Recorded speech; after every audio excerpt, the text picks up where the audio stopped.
Today on the Bourbon Bytes Podcast, we have two breaking news stories from the world of whiskey and video games, including a $55 billion buyout of one of the largest video game companies in the world, and an American whiskey heist that's one for the history books. Plus, I'm reviewing a single cask nation pick of Westland single malt American whiskey.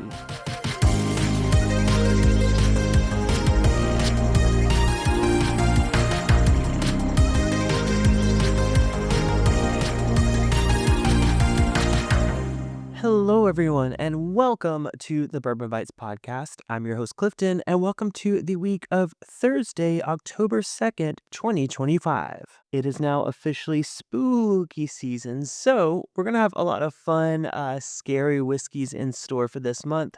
But this week, I think there were two major news stories that I wanted to address before we get into the silliness and the craziness of October. Now, I'm sure I'm not going to be the first one to tell you about at least one of these. If you listen to any other bourbon or whiskey related news, whether it's a podcast or a blog that you read, I'm sure you've likely heard the headline of today, which of course is the heist at Westland. So I saw this all over my feed, even on places that I didn't expect to see any whiskey news. It was showing up there because this is a first of its kind, well, not first of its kind, but one of the largest of its kind, especially here in the United States. But I do want to talk about some video game news that's just as big, if not bigger, than this story before I get into that, because I have a bite-sized review that I want to do along with that story of Westland. But the other biggest story that hit all of my feeds this week was the announcement that EA, or Electronic Arts, was being acquired for $55 billion.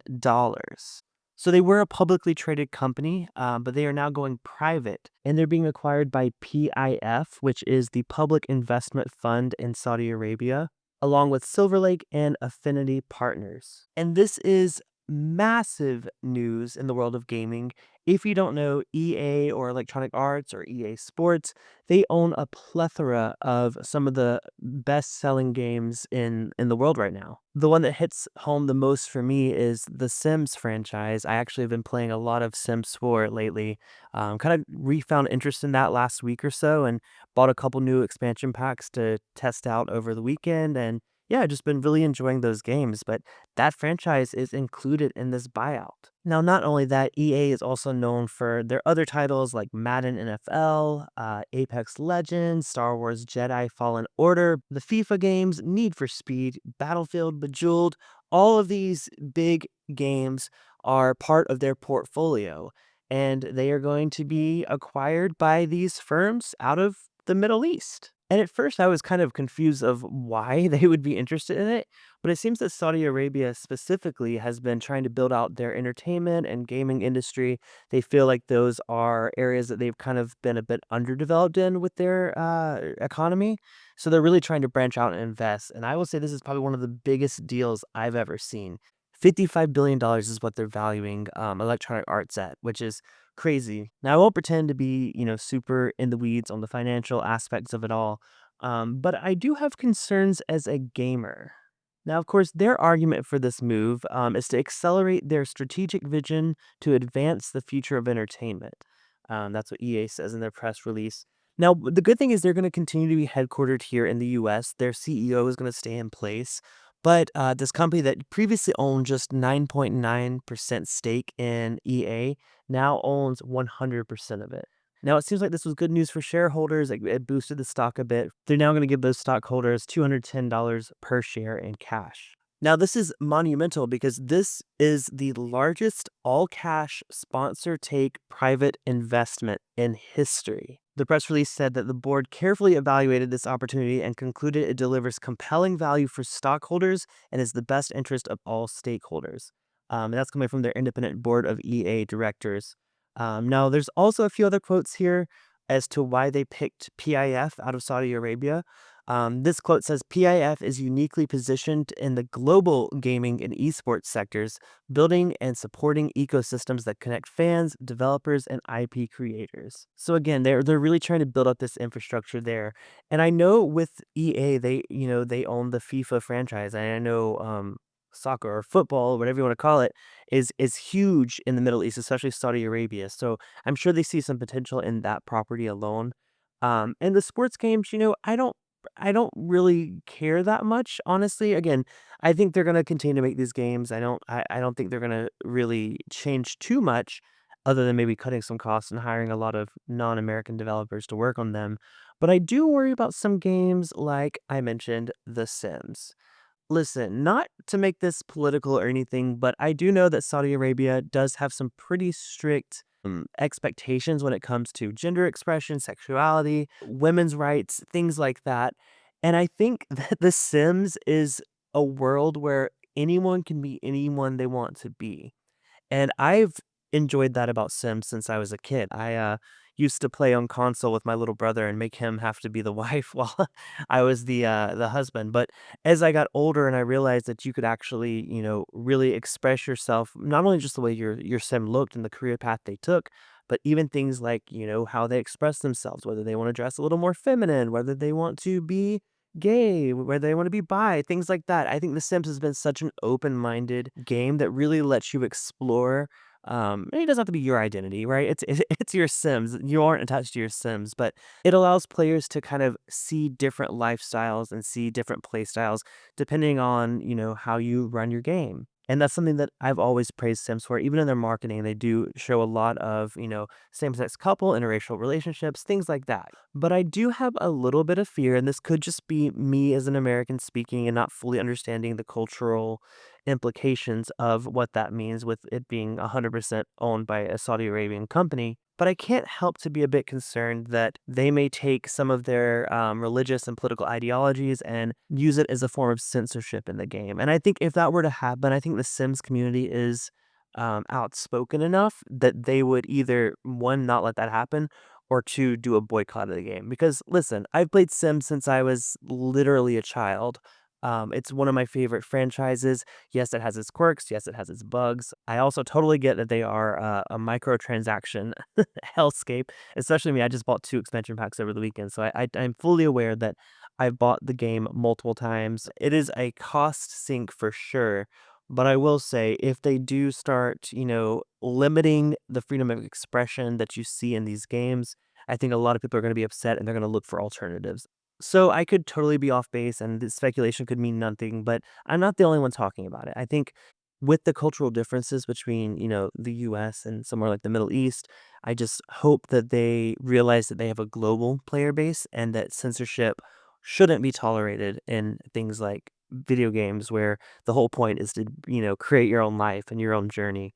That would just be a huge step backwards for progress in video games. I guess you could probably have a similar concern for some of the military games like Battlefield. I mean, again, I'm not trying to be political here. I'm just saying, like, if you have a company in the Middle East that owns, the stake in Electronic Arts, who's to say that they're going to make the good guys or the bad guys in some of these games? Like, could that influence it?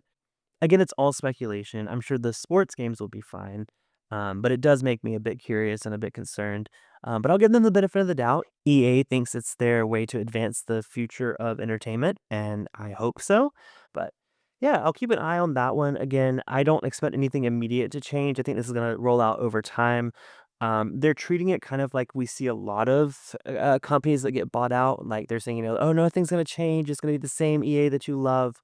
But in my personal experience, that isn't always the case. So I'll keep an eye on it. I'll see for sure. I'll hopefully see some positive impacts from it. Like I said, I do want to give them the benefit of the doubt, but I just, I have some shared concerns with other people in the Sims communities over this buyout.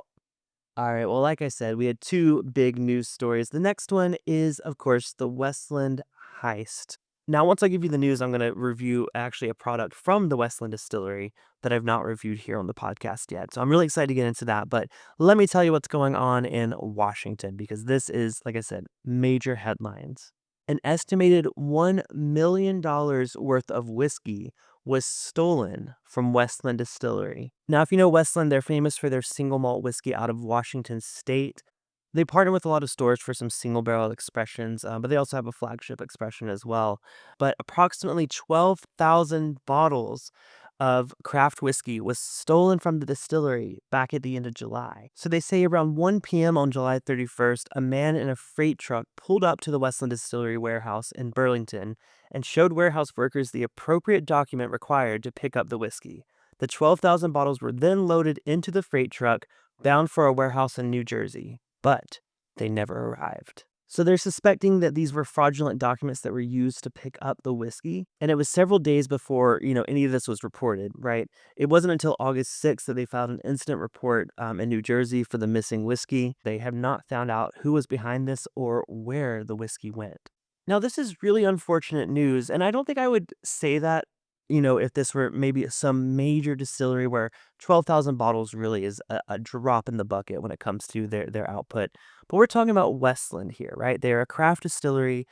They do have nationwide distribution, but I mean, really, they are a small business. So $1 million in revenue lost because of this is a huge deal. And I think the most unfortunate part of this is 3,000 of those bottles were half of that year's special release of their Garyana Cask whiskey. It was supposed to be a 10-year anniversary, 10-year-old Garyana Oak American single malt. It was going to be Westland's first 10-year product. And that's where it gets emotional to me because, this whiskey isn't something they're just spitting out every day. It's not like they stole some new make or whatever. They sat on these barrels for 10 years to make this special expression, and their Garyana casks always do really well. If you're not familiar, Garyana oak grows in the Pacific Northwest, so that's probably why they do that tribute to it. I know a few other brands like Doc Swenson's, which is also based out of Washington, also do a Garyana oak, but that's a bourbon. This is an American single malt. These were going to retail for $150 each, which I think is a very fair price for a 10-year-old single malt whiskey with a unique oak cask finishing. And it really, makes folks wonder what's going to happen to these bottles. Apparently, these kind of heists aren't that uncommon in like Scotland. Apparently, when those happen, a lot of the bottles end up on the secondary market in Russia, believe it or not. So they make it out of the country entirely. But when it comes to this, I mean, where are these bottles going to be sold? Are they just going to disappear for a few years and then independent bottlers is going to come out with a mysterious 10-year-old single malt Garyana cask? I don't know. I don't know what happens in these type of situations. I do know the only thing I can relate it to is some stores will have like a lost barrel where it's either a single barrel that another store bought, but they forfeited, or something that's been sitting in the back of a warehouse. I also know, especially with Scotch, there's a lot of teaspooning done where they, call it a blended malt, but they just put a little bit of one additional whiskey in it. That way they don't have to disclose where the original's from. I hope that something like that doesn't go down. If it does, I hope it goes through the legal process and Westland gets the bulk of that income. And listen, I know our tiered system in the US, our three tiers of distribution is messy. I don't like it. I like how other countries do it much, much better. I wish you could buy directly from the distilleries. You don't have to go through a distributor. But unfortunately, that's the way it's set up. So this makes it really murky of what's going to happen to these bottles. The fact that they were already bottled makes it even more interesting. They're not just stealing barrels; they're stealing bottles of whiskey. So they're going to have to either rebottle them, put a new label on them. Gosh, I don't even know what they could do, and that's not to say, I'm looking forward to seeing what happens to it because I do really feel for the distillery, and I hope they can find them. Honestly, it'd be great if they could just find the truck and bring it back. That'd be, great news. Whether or not that's gonna happen, I don't know. As long as the whiskey's not been messed with, that's when it gets a little sus, right? Now, even though, I said like $1 million is devastating to a small craft distillery, it seems like Westland is being, pretty optimistic about it given the circumstances. They say this is an extremely rare thing, and while it is a setback, they're confident that they're going to get to share this whiskey, and they're proud to make something people can enjoy. Right now, they're saying that they're continue to focus on serving their customers instead of the investigation. Now, I'm sure now that this has made, national headlines, there might be more talk about it. So it's good to see that they're mostly in high spirits. It's just, like I said, if this were to happen to a bigger distillery where that's just, chump change for them, it would be a little more of a fun story and I'd be a little more excited about it. But it just hurt my heart a little bit. And I hope they're able to find those involved and, make up some of those funds because while they can't make that 10-year whiskey again, they're going to have to start from scratch or, continue aging bottles for longer than they intended. I'm sure that they will get back on track and we'll see a 10-year release, even if we may not be able to get this certain batch of it. Hopefully we'll see more 10-year in the near future. So Cheers to those folks. Keep them in your thoughts, and hopefully that gets solved soon. I will keep an eye on that story if we get any updates in the coming weeks. But all this drama makes me really thirsty for my bite-sized review.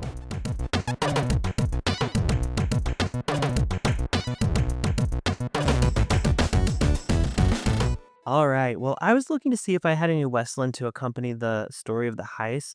But the only bottle that I have is actually just a sample bottle. And this is from a single cask nation 2021 release. This was a single barrel of Westland single malt, aged 7 years old in ex Moscatel barrels, which isn't too crazy for Westland. Honestly, they do a lot of red wine cask finishes. So it's not that surprising, but I do know that Single Cask Nation does some incredible barrel selects. So I am beyond excited to give this one a try and hopefully have a good impression of Westland. I've only had a couple single barrel picks from stores, and I remember them being delightful. But I've never had this Single Cask Nation pick. At least I don't think I've reviewed it because a little bit of the sample bottle is missing. So I definitely enjoyed this one evening. I just don't think I've done a full review of it. So we're going to do it today on this bite-sized review. Now, I'm having to do some digging to get some info on this just because it came out, 4 years ago. Like I said, 7 years old. This was distilled back in 2013 and bottled in 2021. The ABV is 52.55%. So that comes out to be about 105.1 proof. They only had about 266 bottles of this available. And unfortunately, I'm not able to find what the retail on this release was. All the listings for on their website have been, removed, unfortunately. So if you happen to see this review, please leave a comment either on the YouTube video of it or just on my Discord server what the retail on this should be. Because I'm gonna go based off of other Westland single cast nation releases, which they're still doing picks. So I found an online release from 2024 of a Westland 9-year-old single malt that was matured in ex Sauterne cask, and that one's going for about $125. I would probably estimate this around that same price point, maybe closer to 100 when it came out back in 2021. But again, I can't find any original listings for this. All I can find is, people leaving their tasting notes and things like that. And I don't like to read too deeply into those reviews until I've done my own, just because I don't want to be influenced by their notes. So I would guess between 100 and 125 retail just from what I can find online. So let's go ahead and get this sample poured. As with my sample a couple weeks ago, I don't remember who sent me this. I've had it for a few years. Um, I need to get better about making a list of who sends samples, and that way I can thank them properly. But I do know that this was sent to me by one of my Discord members because I recognize the handwriting as someone that sends me samples frequently. Like I said the other week, I think it might be Patrick and Heather Starkey, but like I said, it's been several years. They used to live in Washington as well, which kind of contributes to that theory, but I could be wrong there as well. So whoever sent me this, please let me know. I'd love to give you a proper shout out. Let's go ahead and nose this whiskey. Oh, yep, that's a single malt. So, like I said, my experience with Westland has been limited. I do know that they've done some exclusive store picks across Southern California with really unique secondary cask finishing. Those usually come in at cask strength and relatively high proof. This one being 105.1, I assume it's cask strength as well. But on the nose, that is such a grain forward nose, I guess I'll say. Now, Muscatel wine is typically a fortified wine, although technically it's any wine made from muscat grapes. And on the nose, there is a little bit of a fresh berry that I think is coming through once you get past the fact that you're smelling something that is very malt forward. There's a bit of a sweet kind of dessert shop berry, almost like a fruit tart kind of note. The more I nose it, the less of like actual fruit I'm thinking I'm getting on this. So, I initially said fruit tart, but to me, this is more of like a fruit marmalade or like a filling, maybe like a jelly filled donut. Because it's not screaming fresh fruit. It definitely has a bit of a condensed and what's it called, macerated quality to it, but very sweet. I'm glad I let this open up a bit because when I first nosed it, like I said, I got all those malt and grain notes, which were a little off-putting to me. Now, I do love me some American single malt. I've grown to enjoy it quite a bit over the years.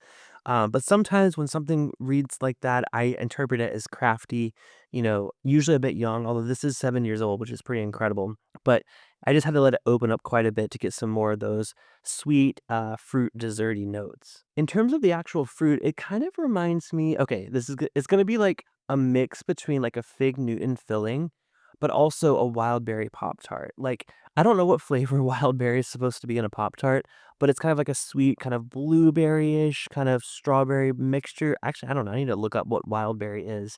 But it kind of is reminding me a little bit of that fruit blend for that, but with a darker, richer quality to it that I think is coming from like the fig notes that I'm getting on it, which is to be more expected from a fortified wine cask. All right. I really love the nose on this, and I'm gonna have to go in for a taste. Cheers. Oh wow. Yeah, that's a really delightful palate. That proof is great. I was questioning whether or not it was cask strength just based on the low number on it, but with the amount of flavor that this is packing, I can tell for sure that if this isn't cask strength, it's a great proof for it to be bottled at. Again, I'm surrounded by this just overall dessert shop fruitiness. Different in the way that I say dessert shop when it comes to American whiskey. You know, a lot of times with that, I'm thinking of like pie crust, a little bit of toasted bread. This to me isn't that. It's actually more of the, like I said, the fruity filling or maybe the cake filling or cake toppings. It is mouth coating. It definitely lingers. It almost reminds me, with it being so sweet, it kind of reminds me as if I were to have a like a lollipop or a sucker, whatever you call them, but of this particular flavor. Like I said, it's like a dark fruit, maybe a bit of grape, but not like the sour grape, artificial grape that we get in the US. Maybe it was more of a natural grape, maybe mixed with a bit of like a, you know, I don't know if a raisin flavored lollipop is a thing, but it kind of is those darker, richer flavors, a little bit of blueberry there as well. Wow, wasn't expecting such a fruit bomb out of this. I mean, I was with it being, wine cask finish, but it's the most dominant flavor here. It's a more refined, malt grain note. It is cereal grains. It's still in that territory, but it's not that kind of sour, tart, cereal grain you sometimes get with a younger single malt, especially American single malt. This one is a bit more of a dry, almost more like a hay note, which doesn't sound that appetizing by itself, but when you complement it with all the fruit that I'm getting on the, mid palate and even the back end, it really is a well-balanced whiskey. Finish-wise, I would say medium to long. It still lingers with the fruit, but it goes a bit darker. There's a bit of like a bit of a tannic note there, a little bit on the end. It kind of reminds me of some way that some bourbons do. It kind of goes a little bit like leather a bit in the back end. It doesn't stay as bright and fruit forward. Once you've kind of swallowed it, it kind of lingers on the back of the tongue, but a little more tannic, a little bitter. There's a little bit of sulfur on the back end, but it's nothing that's going to overwhelm your palate. Honestly, I think it complements the overall sweetness of this whiskey. It actually gives it a little bit more depth, a little bit more lingering feelings, at least when it comes to the finish. But overall, I mean, Westland is known as being one of the best American single malts that's out there. That's pretty well known in the whiskey community. They've been doing it longer than a lot of distilleries. And I love that experiment with these different cask finishes. I know they have a beer cask one available at my Total Wine, but I typically go for the darker red wines, fortified wine finished whiskeys. Those are right up there in my palate. I just bought a Starward Australian single malt whiskey that was finished in fortified wine casks. That actually was a pick from Les Maisons du Whisky in Paris, one of the few bottles I brought back from my Europe trip, and that was fantastic. This is reminding me a lot of the things I loved about that one. I think that one might have been a little bit older. I don't remember offhand. I don't think I did a full review on it. Maybe I'll do that sometime soon. But this is reminding me of everything I love about that bottle. And I know I paid about 160, 170 for that one. So I think this is on par with that. So when it comes to bang for your buck, with this being what I would guess is probably $125, I think this is an amazing pour and a great buy for my buck. Now, I wish I would have said that back in 2021 and I would have bought a bottle of it. That would have been great. But yeah, just nothing really bad to say about this whiskey at all. It's well rounded. That cask influence from the secondary cask really, really expands on what's already great about this whiskey. It takes, an exceptional 7-year-old American single malt, rounds it out, gives it a bit more fruitiness and more full bodiedness from those muscatel wine casks. So well done to the folks at Westland for making this and the folks at Single Cask Nation for picking this, because as with most Single Cask Nation releases, this is an exceptional pick, and it makes me want to go out and seek out some of their more recent Westland picks that they've been doing, because like I said, a few more have popped up since then. It's a partnership they regularly do when it comes to American whiskey. In terms of score, Honestly, this one's pretty hard to fault. With this being such a limited release, I'm sure it's sold out by now. Don't pay the $500 on secondary for it. Obviously, I don't think it's worth that. But I think for the price, which again, this is based on it being, $125 or less. Again, it could be more, which would cause me to revisit this number. But for this being $125, I think this is a 9 out of 10.